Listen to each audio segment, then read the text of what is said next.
라면 값이 줄줄이 오릅니다. 오뚜기가 먼저 라면값 인상을 예고했고 이어서 농심도 주요 라면 가격을 올리겠다고 발표했습니다. 여기에 폭염과 코로나19 영향으로 장바구니 물가도 들썩이고 있습니다. 코로나로 집밥 수요가 늘어난 서민들의 부담은 더 커지고 있습니다. 정철진 경제평론가와 함께 관련 내용 짚어보겠습니다. 어서 오십시오. 네, 안녕하십니까. 네, 안녕하세요. 오뚜기도 그렇고 농심도 그렇고 라면값 인상 계획을 발표했는데 모두 다음 달부터 올라가는 겁니까? 그렇습니다. 오뚜기가 먼저 치고 나왔었죠. 제품별로 좀 뭐 가격 차이는 있겠지만 네. 평균적으로 오뚜기 같은 경우에 10% 이상, 11%대 인상이었고요. 바로 어제였습니다. 현재 라면만으로 보면 1위 업체였죠. 농심도 가격 인상을 전격 발표를 했는데요. 말씀하신 대로 8월 16일부터 농심은 예고를 했습니다. 농심 같은 경우에는 약 한 6.8% 정도 평균 가격 인상이 되는데 저게 지금 화면에 나오는 것은 이제 출고가입니다. 왜냐하면 네. 유통사에 따라서 아마 소비자분들이 접하게 된 라면 가격은 좀 다를 수가 있습니다. 그런데 농심의 제가 신라면을 들어보면 이제 공장도 가격에서 600원대는 아니라 700원대로 올라서게 되면서 이제 상당히 좀 큰 폭으로 인상이 되게 되고 이제 마지막 남은 곳이 삼양이죠. 그러나 큰 이변이 없는 한 아마 좀 격차를 두고 삼양도 또 가격 인상을 발표하지 않을까 이렇게 전망하고 있습니다. 예, 사실 라면이라고 하면 서민 음식이라는 그런 상징성 때문에 업계에서도 올리기를 좀 주저해 왔던 측면도 분명히 있을 텐데 올리게 된 배경을 뭐라고 볼 수 있을까요? 가장 큰 이유는 원재료 가격 상승, 원재료 부담이 너무 크다라고 이제 이야기를 하고 있습니다. 라면을 만드는 뭐 가장 핵심은 밀가루, 소맥이겠죠. 소맥 가격이 최근 1년 새에 상당히 좀 큰 폭으로 올랐었거든요. 여기에 팜유도 올랐고 뭐 이런 원재료뿐만이 아니라 전반적인 유통비, 관리비 또 인건비도 올랐기 때문에 올려야 한다. 그리고 더 중요한 이유는 그동안 너무 안 올렸다. 뭐 이런 겁니다. 뭐 앞서 오뚜기 같은 경우에는 글쎄요, 거의 13년 만에 예. 인상이 되는 거고요. 농심도 6년 만이기 때문에 이제 이들 업체는 올릴 유의는 충분하다 이렇게 이야기를 하고 있는데 반면 또 소비자 측, 또 우리 국민들이 받아들이기에는 좀 큰 부담이다 이런 주장도 함께 나오고 있는 거죠. 네, 말씀하신 것처럼 소비자 측에서는 큰 부담이다. 그리고 일부 단체들 같은 경우에 반발하는 그런 입장도 내기도 했던데 이런 게 좀 가격 인상에 좀 영향을 주겠습니까? 글쎄요, 이게 뭐 평상시랑 좀 다를 텐데 이게 좀 버티다가 올 연말이 가게 되면 실은 대선 국면으로 가지 않습니까? 근데 과거에 이 대선 전후에 뭐 3개월에서 6개월 사이에 보면 뭐 여기저기서 다 가격들을 올리게 되는 그런 가격 러쉬를 좀 보게 됩니다. 그래서 지금 소비자 단체들 같은 경우에는 이제 강력하게 주장하는 것이 일단 라면이라는 게 서민 음식의 대명사고요. 전반적으로 국민 먹거리에서 차지하는 비중이 크다라는 점. 또 하나가 지금 라면 업체가 힘들다고 하는데 이게 좀 실적표를 보면 힘든 것은 최근뿐이다. 이걸 왜 다 소비자한테만 전가하려고 하느냐 이런 주장인데요.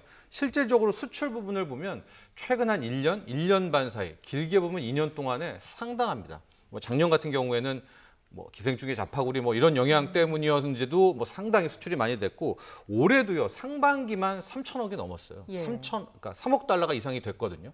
그런 것을 보면 실제적으로 이렇게 바로바로 원재료 가격 상승 부담을 소비자에게 전가하는 것은 과하지 않느냐 이제 이렇게 소비자 단체들은 이야기는 하고 있는데 과연 이것을 또 업체에서 수용할지는 좀 더 지켜봐야 될 것 같습니다. 네, 이렇게 좀 서민 음식인 라면까지 올랐고요. 결국 또 이제 걱정이 되는 건 이게 전반적인 식료품 물가 상승으로 이어지지 않을까 하는 부분인데 실제로 다른 품목들도 많이 올랐다고요. 그렇습니다. 이제 가장 많이 또 언급한 것, 우리 또 이 시간에도 많이 이야기했던 게 채소류 아니겠습니까? 채소류 가격은 지금 거의 멈출 줄 모르게 오르고 있습니다. 네.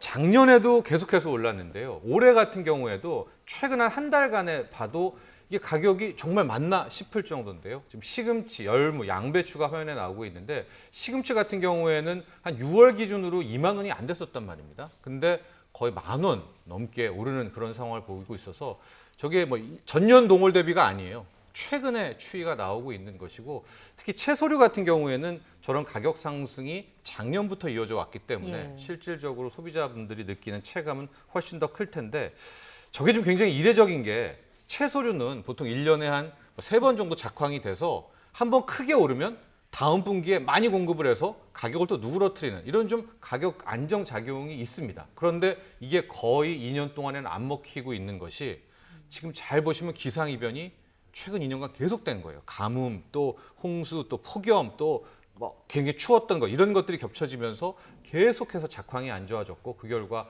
채소류의 가격은 거의 하늘을 뚫듯이 올라가고 있다 이렇게 볼 수 있습니다. 말씀하신 거 들어보면 날씨가 안 좋아서 작황이 안 좋다 보면 공급은 줄어드는데 수요는 또 크게 변함이 없을 거지 않습니까? 네. 그렇다 보니까 가격이 오르고 있다 이런 말씀이신 맞습니다. 거죠? 네. 알겠습니다. 이렇게 지금 그 대표적인 그런 물가 품목들을 좀 살펴봤는데 다른 품목들도 지금 오름세가 심상치 않습니다. 관련된 그래픽이 있는데 그래픽을 네. 좀 띄워주시겠습니까?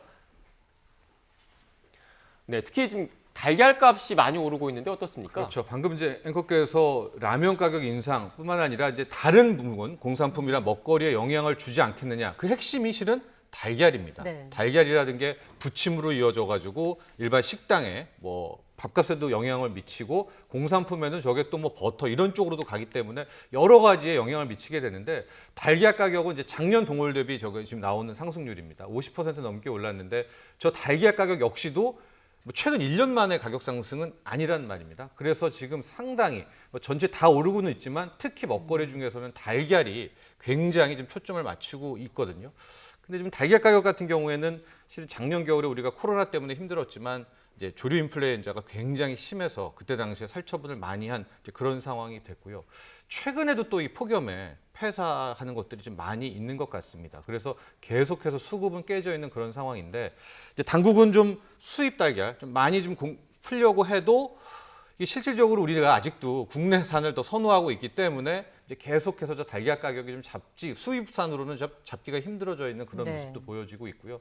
또 하나가 이제 계속 좀 집에만 있다 보니까 또 달걀 수요량이 거의 작년 코로나19 터지고부터가 뭐 1.3배 이상씩 늘어나고 있었습니다. 그래서 계속해서 달걀 수급 문제는 깨지고 있어서 문재인 대통령도 어제 이 달걀을 좀 콕 집어서 저게 단순히 생산만의 문제인지 아니면 이제 중간에 유통에는 또 어떤 문제가 없는 건지 좀 확인하라고 할 정도로 현재로서는 가장 초점이 이제 달걀, 그다음에 전반적인 물가 중에서는 석유 제품 이 두 가지가 굉장한 키워드라고 볼 수 있을 것 같습니다. 네, 저도 얼마 전에 마트를 갔는데 그 달걀 껍질이 우리 그 달걀 같은 경우 노란색 이런 황색 빛을 띠는데 맞아요. 미국산 외국 그 달걀은 하얀색 그 네. 달걀이 있더라고요. 그런데 네. 그렇게 수입 달걀이 들어오는데도 크게 잡지를 못하고 있는다는 말씀이시잖아요. 맞습니다. 가격을. 예, 네. 수입사가 흰색을 많이 찾아야 되는데 또 뭐 주부님들이나 이렇게 좀 아직까지는 거기에 대해서 선뜻 나서지 않고 있는 게 그런 모양새가 보이고 네. 있습니다. 특히 또 달걀 같은 경우에는 집에서 뭐 계란 프라이라든지 이런저런 네. 음식을 먹지만 이게 또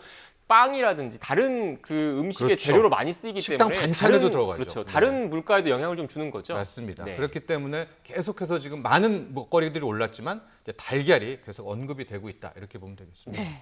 자, 해외 사례도 지금 한번 보면 독일 같은 경우에도 7월 소비자 물가가 1년 전보다 3.8%가 상승했습니다. 네. 이건 우리나라랑 좀 상황과 비교를 하면 어떻습니까? 우리도 그렇고요. 먼저 시작은 미국이었었죠. 유럽도 그렇고 뭐 계속해서 미국의 중앙냉장 제롬 파월은 인플레가 아니다라고 하는데 글쎄요, 뭐 일시적이다라고 이야기는 하지만은요 이미 인플레이션은 시작됐고 상당 부분 진행되고 있는 것이 아닌가 이렇게 볼 수밖에도 없는데요. 예. 우리도 이미 뭐 2.4, 2.5까지 가고 있고요. 미국은 뭐 작년에 안 좋았다고 하더라도 지금 5%가 넘는 그런 물가 상승률인데 유럽 같은 경우에는 글쎄요, 이미 저성장에다가 뭐 어떤 동력이 없는 그런 나라인데요. 독일의 이번에 7월 소비자 물가가 3%대를 찍었습니다. 네. 이게 2008년 말 세계 글로벌 금융위기 이후에 가장 높은 인플레이션이 나오고 있는 그런 모습인데 역시 유가도 올랐고요. 마찬가지.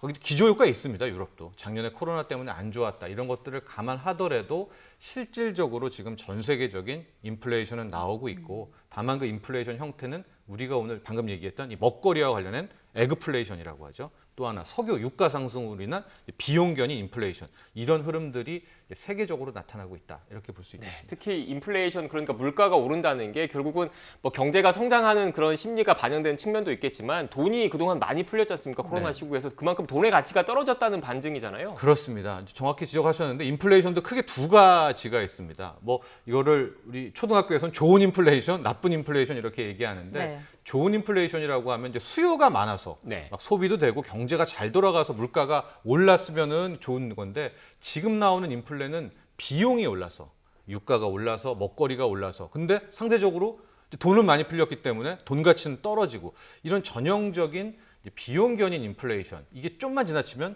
우리가 스태그플레이션이라고 하죠. 그렇죠. 물가는 계속 오르는데 실질적인 수요나 성장은 없게 되는 딱 거기 그 기로에 서 있는 그런 상황이기 때문에 우리가 보통의 인플레이션이라고 하면 아 이제 좀 경제 돌아가나 보다 해야 될 텐데 지금은 오히려 우려적이 더 큰 겁니다. 네. 자, 그리고 이 밖에 또 서민들이 체감하는 물가 수치라고 한다면 전기요금 같은 공공요금이 있잖아요. 네. 이 부분도 역시나 좀 부담이 될 수밖에 없는 상황 아니겠습니까? 그렇죠. 이제 전기료 같은 경우에는 유가와 밀접한 관계가 예. 있기 때문에 특히 뭐 석탄이라든가 뭐 분기 연동제라고 해서 전체적으로 국제 유가가 오르면 뭐 3개월 있다가 전기료도 올라야 되는데 이런 방침을 세웠는데요. 최근에 아마 유가 많이 올랐다 이런 얘기 많이 들어보셨을 거 아니겠습니까? 실질적으로 전기료를 원리 원칙대로 했다면 이제 지난달에 올렸어야 되는 게 맞습니다. 지금 현재 유가 상승으로. 그러나 지금 워낙 또 시국이 시국이고 힘든 분들도 많이 있기 때문에 일단 한국전력에서는 전기료를 동결을 했는데 네. 만에 하나 국제유가 상승세가 지금처럼 계속 이어진다면 오늘 새벽에도 또 올랐던데요. 뭐 WTI 기준 뭐 74달러, 75달러 이 정도로 유지한다면 글쎄 이거 언제까지 전기료를 묶어놓을 수는 없습니다. 그렇다면 결국에는 하반기에 전기료까지도 같이 이제 상승한다. 뭐 이렇게 봐야 될 텐데 이게 전기료는 가계에도 영향을 미치지만 소상공인 분들에게도 또 같이 영향을 미치는 그런 대목이어서 아, 이게 시간차를 두지만 이제 억눌렸던 전기료까지 올라가게 된다면 그야말로 본격적인 뭐 소비자들이 느끼는 체감은 훨씬 클 것으로 보여집니다. 네, 특히 이 전기 같은 경우 요즘처럼 더운 날씨에는 에어컨을 계속 틀어야 되기 때문에 전기 요금에 대한 부담감이 클 수밖에 없어. 추가로 좀 질문을 드리면 결국 네. 그 원료비 연동제가 전기요금에 적용이 되는 거지 않습니까? 네. 그 전기를 만드는 데 필요한 원료값이 오를 만큼 전기료를 올려야 되는데 그걸 네. 지금 정부가 어떻게 보면 막을 수 있는 권한을 갖고 있잖아요. 그래서 네. 계속 한전이 못 올리게 막아놨는데 네. 이게 막다 보면 계속 그 한전의 적자가 누적될 수밖에 없고 언젠가는 오를 수밖에 없다라는 말씀이신 거지 않습니까? 그렇습니다. 또 네. 그게 원칙인데 이렇게 한 번, 두 번은 일시적으로 어떤 유보를 할 수가 있겠지만 스스로의 원칙을 또 깨는 건 아니겠습니까? 그러니까 지금 우리가 바랄 수 있는 것은 뭐 국제유가가 좀 떨어져 주기를 그걸 뭐 막연하게 기다리는 수밖에는 없는데 지금 앞서도 얘기했지만은 돈이 워낙 풀리고 이게 비용 상승 인플레가 일종의 좀 탄력을 받았기 때문에 유가 하락도 쉽지 않아 보이거든요. 그렇다면 뭐 당장 다음 달은 모르겠지만 적어도 이제 9월 이후부터는 전기료도 못 올렸던 것까지 함께 반영이 될 그럴 가능성이 높다 이렇게 볼 수 있겠습니다. 네. 유가 하락 언급을 하셔서 최근 뭐 산유국들의 모임에서 증산을 논의를 했다 이런 언론 보도도 나오긴 하더라고요. 네. 증산을 크게 기대하긴 힘든 겁니까? 그렇죠. 이제 정확한 것은 감산의 폭을 이제 줄이는 거죠. 왜냐하면 감산을 세게 했거든요. 코로나19 터지고 그러니까 아직까지도 감산한 부분을 다 원 상태로 돌리지는 않았는데 그 줄였던 부분이 그 좀 미미한 그런 상황이 있고요.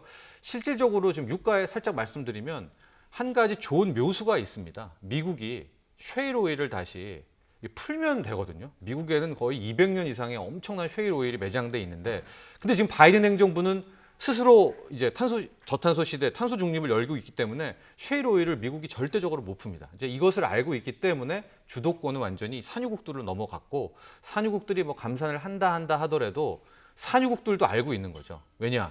이번이 자신들이 석유를 팔아서 원유를 팔아서 먹고 살 수 있는 마지막이라는 거. 왜냐하면 이제 넘어가지 않습니까? 내연기관 차도 끝나고 그렇기 때문에 오히려 유가가 전기차로 뭐 태양광으로 넘어간다 하더라고 해서 떨어진다기보다는 마지막 이제 발악을 해서 이제 오히려 이 산유국들이 더 쳐 올릴 가능성이 있기 때문에 네. 그런 점들을 우리가 좀 지켜봐야 될 것 같습니다. 그렇습니다. 마지막으로요. 지금 반대로 또 코로나로 위축됐던 소비 심리는 조금씩 회복을 하고 있는 모습입니다. 뭐 아직까지 변수는 남아 있습니다만은 뭐 백신 접종이 지금 이어지고 있는 만큼 어느 정도 소비나 관광이 차차 늘게 되면 이 부분도 개선이 더 되게 될까요? 그렇죠. 이제 2분기까지만 보면 좋았습니다. 이제 3분기는 지금 사회적 거리두기가 있어서 좀 안 좋았을 것 같은데요. 2분기까지 나온 통계를 좀 보면 완연하게 이제 포스트 코로나로 넘어가려는 그런 국면들이 보이고 있고요. 네. 지금 이제 카드 승인 액수들이 나오고 있고 건수도 나오고 있는데 아마도 이제 보복 서비스 스타일 아직까지 나온 건 아닙니다. 저 정도로는 그게 원래대로 했었으면 이번 7월 8월 휴가철에 나왔었어야 되는데 일단은 사회적 거리두기 4단계 또 델타 변이 때문에 멈춰 있는데요.